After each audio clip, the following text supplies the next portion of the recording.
Hello and welcome to another pen video from me, Penultimate Dave. So here I have another one of my favourite inks comparison videos, and this is my favourite red inks comparison.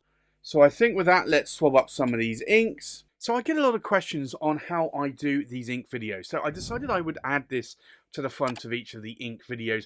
I put links in the descriptions, but I know some of you watch this on TVs or mobile devices, so you don't get to see this. So first off, the paper is the number one question I get asked. What paper do I use for these ink comparison videos?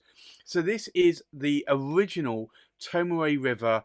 This is 52 GSM, and it is the white, not the cream, the white. Where possible, I try to go for the white because the cream can actually change the color of the ink just a little bit. So this is Tomoe River 52 GSM in the white.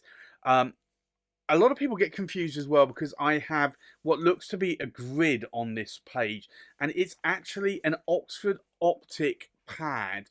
These are the pads that I actually use when I'm writing my writing samples for pen reviews or in my currently ink. So they have these little squares up here.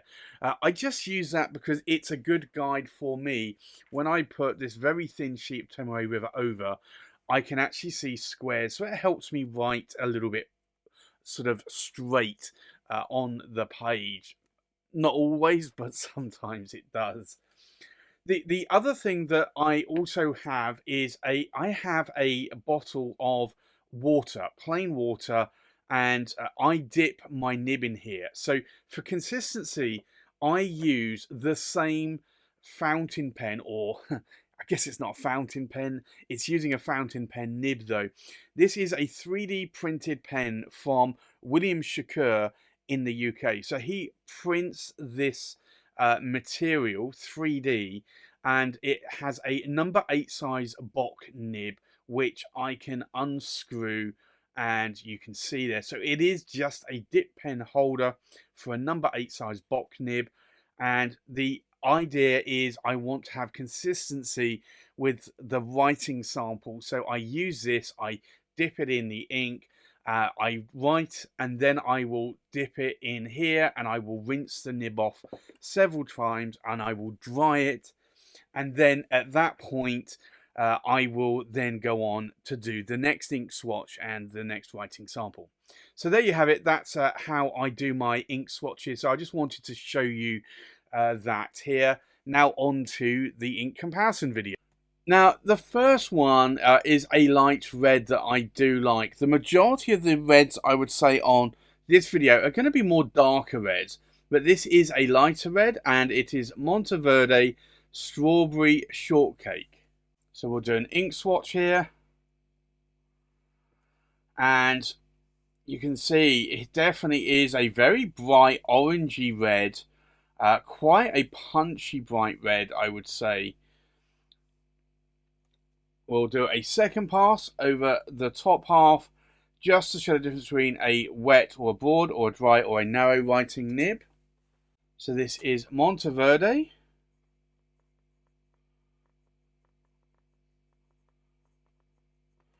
And it's Strawberry Shortcake.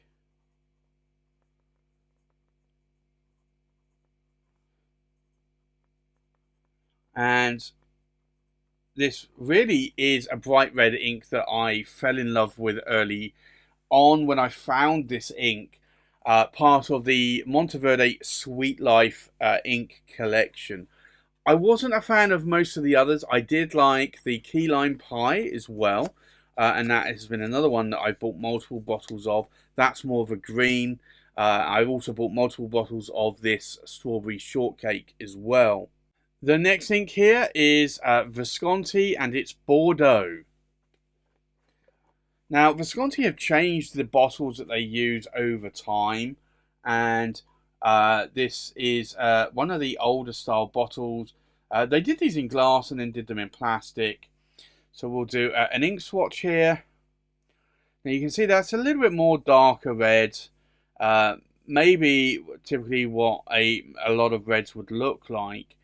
Maybe a mid-red perhaps. Definitely more of a Bordeaux colour for sure. So we'll do a second pass over the top half, just to show the difference between a wet or a broad, or a dry or a narrow writing nib. So this is Visconti Bordeaux.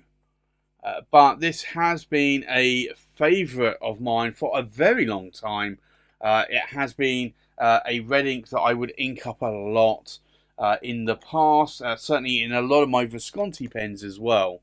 The next ink here is a Franklin-Christoph ink, and it's Sweet Maroon. And I did buy these in these eyedropper bottles. I typically don't buy ink internationally normally, but when I bought these, I had the option of a glass bottle or a plastic eyedropper bottle. I figured that the plastic bottle would probably make it here to the UK from the US, whereas maybe a glass bottle might not. So I decided I would go for the plastic bottle instead.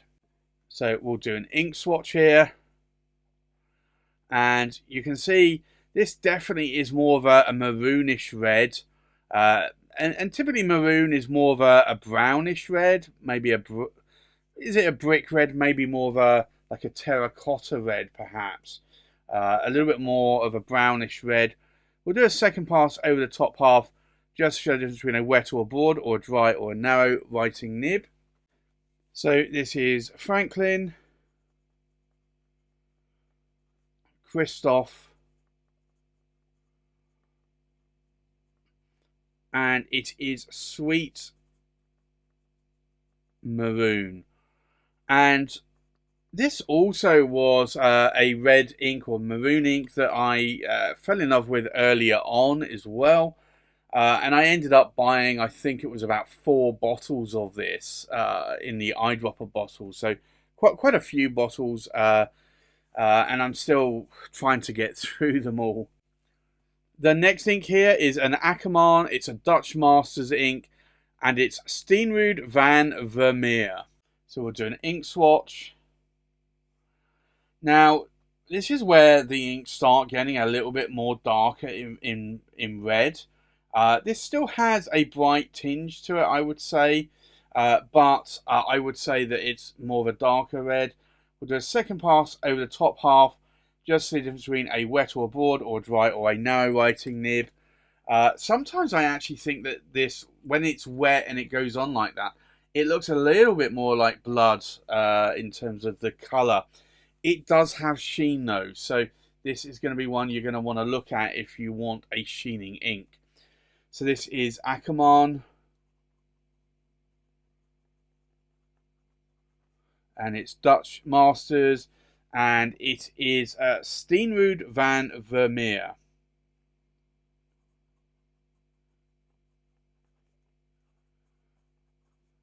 And it's Van Vermeer. But that is quite a nice coloured red ink, but definitely more on the darker side of red. The next ink here is again another Akkerman Dutchmasters ink. These are 120ml bottles, and this is Rembrandt's Karmozijn. So again, we'll do an ink swatch here. Now, I would say that this is certainly a little bit more of a lighter red than the previous colour of red.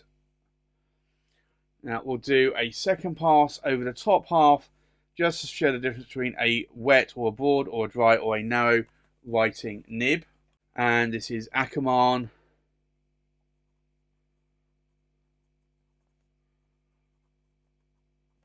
Dutchmasters, and it is Rembrandt's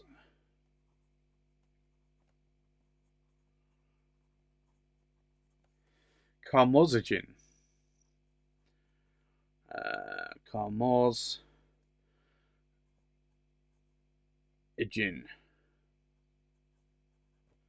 But this is a very nice red that I like a lot, and I have to say that I typically do like this more than the Akkerman Dutchmaster Steenrood van Vermeer. But if I'm wanting a little bit more of a dusty reddish brown, then I would then go for the Van Vermeer. But Otherwise, it's normally the Rembrandt's Karmozijn is my favourite. And then the last ink here is a Rohrer and Klingner, and it's Alt Bordeaux, or Old Bordeaux, which again is really another wine coloured ink. I think on my previous one I had, actually this one, sorry, I have Visconti Bordeaux. So this is another Bordeaux, but you'll see here it's very, very different. So this is an old or Alt Bordeaux. Now, you could argue, is this really a red? Well, it's more of a reddish purple or purplish red, or black red maybe. I think probably a black red is more what I'd call it. So you can see, hopefully you'll see here the difference between a wet or a broad, or a dry or a narrow writing nib. And this is Rohrer and Klingner, and it's Alt or Old Bordeaux. But you will see that being a very different colour compared to Visconti Bordeaux, which arguably you could say is probably not a Bordeaux colour. And maybe this is a little bit more Bordeaux-ish, but again, I'd say probably both of them are not that really of a Bordeaux coloured ink. So I think let's now take a look at these inks now that they have dried. So the first ink here is Monteverde Strawberry Shortcake, and you'll see that there is still quite a bit of wetness on this. I do find that this is an ink that takes a little bit longer to dry. Can you see the difference between a wet and a dry writing nib? You can see a little bit of a difference, not a huge amount, but you can see a little bit of a difference. And if I show you up close, you'll see that there. Is there any shading going on? I really would say there's not a lot of shading. You're not really seeing it there in the writing sample as much either. Is there any sheen going on? It wants to sheen around the edges here maybe, but I'd say maybe there's some light sheen across the lighter side, but it's not really what I would class as a sheening red ink. So I would say don't expect too much from a sheen out of that red ink.